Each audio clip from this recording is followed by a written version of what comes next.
La journée était bonne? Bon, il y a mieux. Vous arrivez à vous payer? Difficilement, là. Difficilement.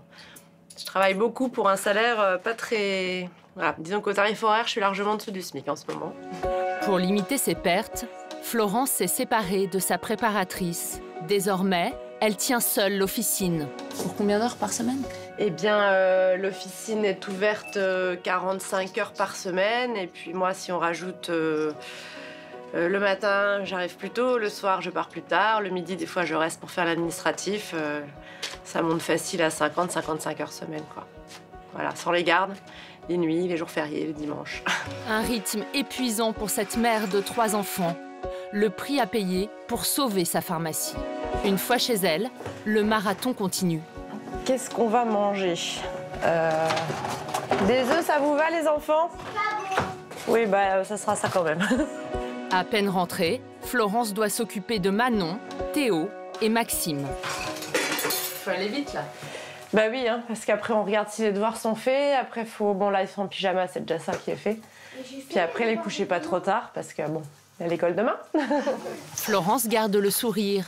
Pourtant, elle vient de traverser une année particulièrement difficile, aussi bien sur le plan professionnel que personnel. Ces 3-4 derniers mois, j'avais un harcèlement terrible des laboratoires, de tous mes fournisseurs, de la banque.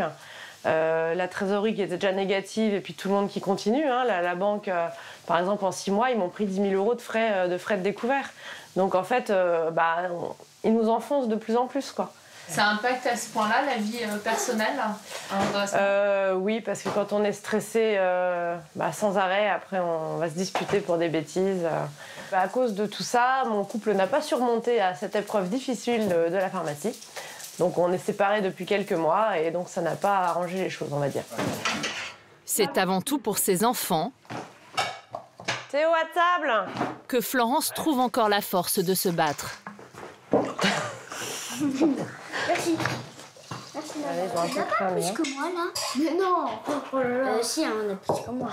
Comme souvent, les discussions sur le travail de Florence s'invitent à table. Tu voudras faire pharmacien? Ouais. Ah bah moi, je te conseille pas. Bah, c'est nul. Non, c'est trop bien. On n'est pas à plaindre quand même. On a un toit, c'est déjà bien. Non, laisse ça tranquille. Allez, bonne nuit. Je t'aime, bisous. La mère de famille ne va pas se coucher tout de suite. Gros bisous. À demain, bisous. Presque tous les soirs, elle fait un point sur sa situation et cherche la solution pour sortir de l'impasse. Alors ça, c'est le courrier de la banque qui disent qu'à partir du 22 janvier, ils arrêtent d'autoriser le découvert à la pharmacie. Toutes les factures qui doivent passer, ils vont tout refuser. Les conséquences, c'est tout ça. C'est toutes les lettres qui ne sont pas passées, toutes les factures qui n'ont pas été payées. Et puis, ce qui est assez aberrant, c'est qu'avec le redressement judiciaire s'ajoutent tous les frais du redressement, c'est-à-dire mandataire judiciaire, 2 850 €. Frais d'avocat, 720 €. Voilà, quoi. J'attends la facture de notre cher monsieur l'huissier aussi. Mais bon, une chose est sûre, c'est que si je me sors de tout ça, alors je ne sais pas si la pharmacie ira jusqu'à la vente ou si je la redresserai. Mais en tout cas, si je la vends, une chose est claire et nette, c'est que plus jamais je rachèterai une pharmacie, voire plus jamais j'investirai en France, quoi. Florence sera bientôt fixée sur son sort. Le juge lui annoncera s'il accorde l'étalement de ses dettes ou si sa pharmacie risque d'être vendue aux enchères.